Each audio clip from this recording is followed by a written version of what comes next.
नमस्कार दोस्तों, एलएसी के एक और नए एपिसोड के अंदर आपका स्वागत है।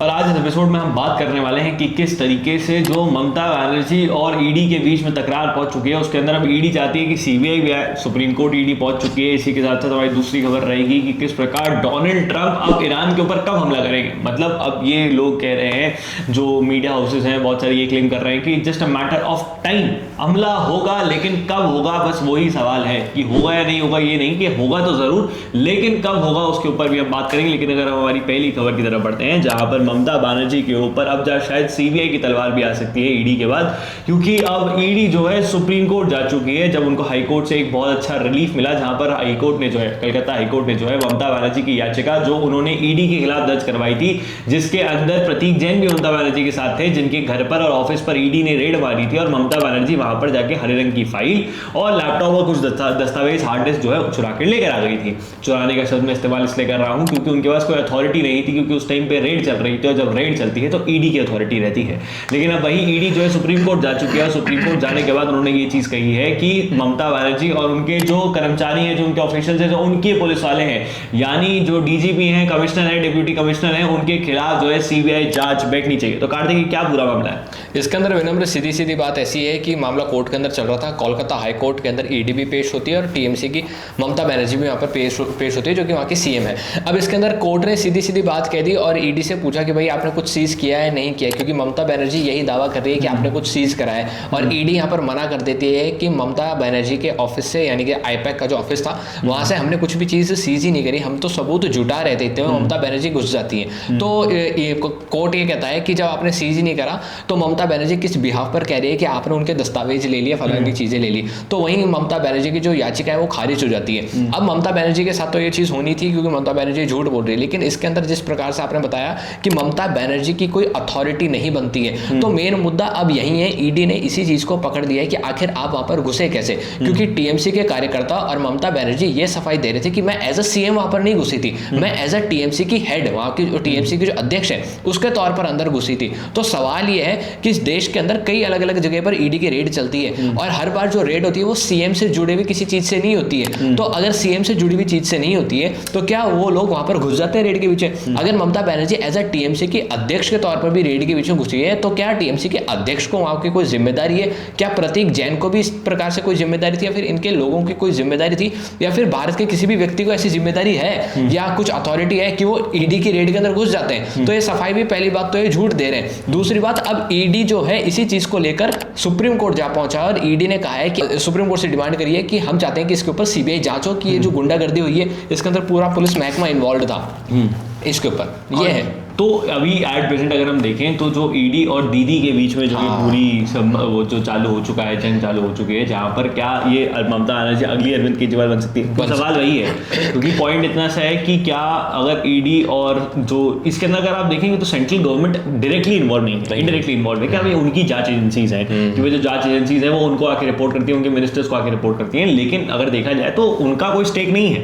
ईडी ने कोई अब तक ये नहीं बोला है कि हमें भाजपा ने बोला है, फिर हमें नरेंद्र मोदी ने बोला है, फिर हमें निर्मला सीतारमण तो हम जाके रेड कर रहे हैं। हाँ, मेरे पास सबूत है, 6 साल से जांच पड़ताल कर रहे हैं, अभी जाके हमें लगता है रेड करनी चाहिए, हमने रेड करी और अभी तो कोई गिरफ्तारी हुई भी नहीं है। लेकिन वो गिरफ्तारी अब किस चीज पर बोल रहे हैं कि उन्होंने, ममता बनर्जी ने हमारे साथ किस तरीके से सलूक करा, अब इसके ऊपर उनकी गिरफ्तारी होनी चाहिए, इसके ऊपर सीबीआई जांच होनी चाहिए। और अगर ईश्वर की कृपा रही और ममता बनर्जी की गिरफ्तारी हो गई तो आप देखिएगा इसको इस तरीके से मुद्दा बना दिया जाएगा कि नरेंद्र मोदी जो है वो विपक्ष को खत्म करना चाहते हैं, वो सारी चीजें करना चाहते हैं, जबकि इसमें विपक्ष, मोदी जी का तो कोई रोल ही नहीं है।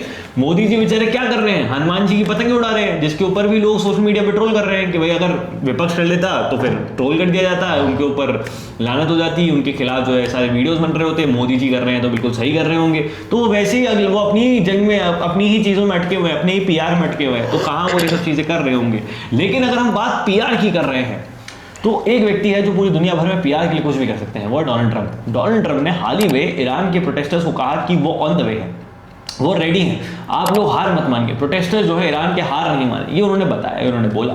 ईरान के अंदर 8% जो प्रोटेस्ट चल रहे हैं उसके अंदर यूएस के मीडिया हाउसेज ये क्लेम कर रहे हैं कि 12,000 से लेकर 20,000 लोगों की मृत्यु हो गई है। मतलब इतनी बड़े लेवल पे क्रैकडाउन ईरान में एस्टैब्लिशमेंट ने किया है प्रोटेस्टर्स के ऊपर।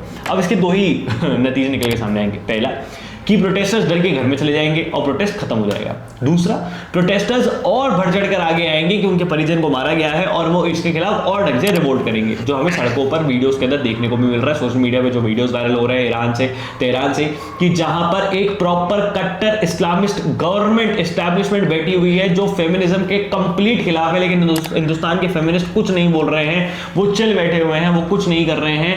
एक प्रोटेस्ट जहां पर महिलाओं के अधिकार सबसे प्राथमिक वाली चीज है कि वो एकदम प्राइमरी है कि हमें महिलाओं के अधिकार चाहिए ही चाहिए। इस प्रोटेस्ट के अंदर हमें इस एस्टैब्लिशमेंट को हटा के महिलाओं को फिर से अधिकार दिलाने हैं। वहां पर भारत के अंदर बैठी हुई वो जो सूडो फेमिनिस्ट हैं वो कुछ नहीं बोल रही है। अब इस प्रोटेस्ट को लेकर हिंदुस्तान में भी प्रोटेस्ट हुआ है।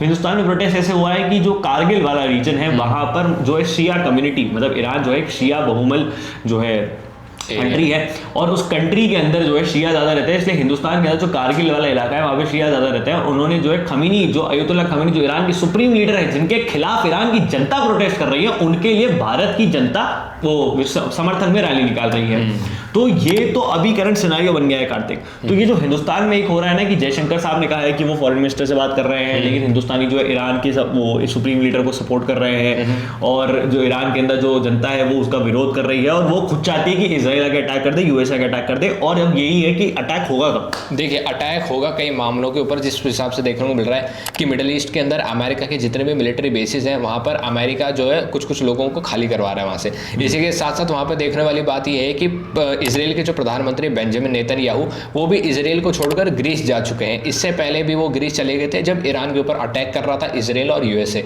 तब भी वो ग्रीस जा चुके थे। अब उसके पीछे का कारण ये रहता है कि भाई फॉर एग्जाम्पल ईरान इजराइल के ऊपर खूब सारी मिसाइलें दागता है तो वहाँ पर बेंजामिन नेतन्याहू को खतरा हो सकता है, तो उस खतरे से बचने के लिए ग्रीस चले जाते हैं। अब इस हिसाब से इस बार भी खबरें आ रही हैं कि वो वापस ग्रीस जा चुके हैं। इसी के साथ साथ बताया जा रहा है कि ईरान की जो एयर स्पेस है वो टोटल कंप्लीट तरीके से बंद हो चुकी है। यूरोप के देश ने एडवाइजरी जारी कर दी है, भारत ने भी एडवाइजरी जारी कर दी है। जो भारतीय लोग ईरान के अंदर रह रहे हैं उनको कह दिया गया है कि या तो आप ईरान को छोड़कर तुरंत प्रभाव से ईरान को छोड़ के निकल जाइए या फिर आप सेफ जगह पर रहिए, किसी भी प्रोटेस्ट वाली जगह पर साइट पर मत रहिए। ये चीज़ें आ चुकी है। इसके साथ साथ साउथ चाइना सी के अंदर यूएसए का एक एयरक्राफ्ट कैरियर है यूएसएस अब्राहम लिंकन, जो कि वहाँ रहता था, अब उसको वहाँ से मिडिल ईस्ट की ओर रवाना कर दिया गया है, ऐसी भी खबरें आ रही हैं। और उसके ऊपर स्ट्राइक करने वाली जो फोर्सेस तैनात है उसके ऊपर, एक्टिव फोर्सेस तैनात है उसके ऊपर, उनको भी उधर रवाना कर दिया गया है।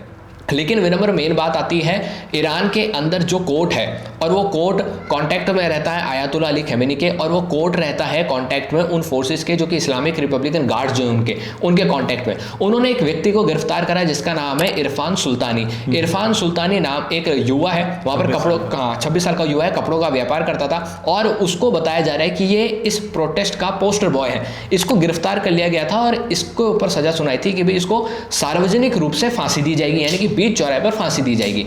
अब मुद्दा अमेरिका यहाँ पर ही अटका हुआ है। अमेरिका यही इंतजार कर रहा है कि कब ये इसको पब्लिकली वहाँ पर जाके हैंग करते हैं, सार्वजनिक रूप से फांसी देते हैं और हम इसका मुद्दा उठाते हैं, इसके ऊपर प्रोटेस्ट होता है और फिर जाकर हम अटैक करते हैं। ये मुद्दा अमेरिका ने बना रखा है, या इस मुद्दे को लेकर अमेरिका चल रहा है। लेकिन आज सुबह सुबह डोनाल्ड ट्रंप ने एक प्रेस ब्रीफिंग दे रहे थे, उसके अंदर डोनाल्ड ट्रंप बताते हैं कि हमारे पास खबर आई है ईरान की तरफ से, जहाँ पर ईरान कह रहा है अमेरिका को कि हमने ये तमाम जो सजा देने वाला काम है ना, फांसी देने वाला काम, तमाम चीज़ों को रोक दिया है फिलहाल के लिए। तो अब देखने वाली बात यह है कि ये चीज़ें आगे चलती किस हिसाब से। अमेरिका यहाँ पर रुक जाता है क्योंकि इससे पहले भी डोनाल्ड ट्रंप कह रहे थे कि हम कुछ नहीं करने वाले ईरान पर, फिर उनके B-2 बम्बर वहाँ चल जाते हैं, वहाँ पर उनकी जो न्यूक्लियर साइट्स हैं उनको हिट कर आ जाते हैं। वेनेजुएला के टाइम पर भी डोनाल्ड ट्रंप कहीं और मुद्दे को छेड़ रहे थे और फिर अचानक से आके वेनेजुएला के अंदर स्ट्राइक कर देते हैं, यानी कि न्यू ईयर के दौरान कह रहे थे कि आपका क्या रिजोल्यूशन है टू मेंटेन पीस और फिर जाकर अटैक कर देते हैं न्यू ईयर के तीसरे दिन ही।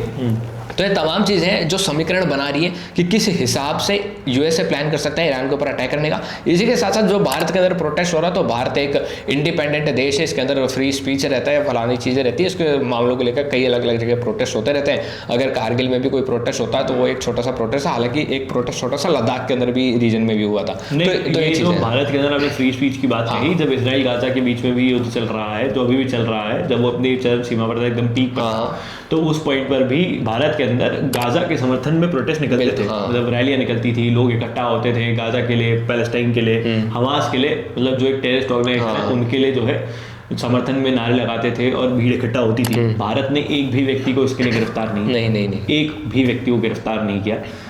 तो यही चीज़ है कि हिंदुस्तान के अंदर फ्रीडम ऑफ स्पीच सबसे आगे रहती है। पर हमारा तो वही मत है कि मोदी जी को हनुमान जी वाली पतंग नहीं उड़ानी चाहिए थी, क्योंकि वो गलत है। और किस प्रकार नहीं, मुद्दा तो तब होना चाहिए था अगर वो हनुमान वाली पतंग कट जाती, वो हनुमान वाली पतंग कटी, जमीन पर जाती ना, फिर वो जमीन पर जाती, वो कटी कि नहीं कटी, मुद्दा ये होना चाहिए, सवाल ही होना चाहिए। उसकी कोई वीडियो थोड़ी आई है, नहीं, फिर वो जमीन पर जाती है, फिर भगवान को उसकी कोई वीडियो थोड़ी आई है। जो प्रोटेस्ट कर रहे हैं मैं उनसे पूछना चाहता हूँ कि क्या उसकी कोई वीडियो आई है कि वो हनुमान जी की पतंग कट गई हो सकता है उसने खूब सारे पेज काटे हो फिर बाद में उसको नॉर्मल तरीके से उतार कर रख दिया हो। तो ये पूरी चीज़ें हैं जो हाल फिलहाल आपके सामने आई हैं। आपकी क्या राय है नीचे कमेंट बॉक्स में लिख के जो बताइएगा। इस वीडियो को शेयर करें, ज़्यादा से ज़्यादा लोगों तक पहुँचाएं। जय हिंद, जय भारत, भारत माता की जय। हाँ, पानी बचाएं।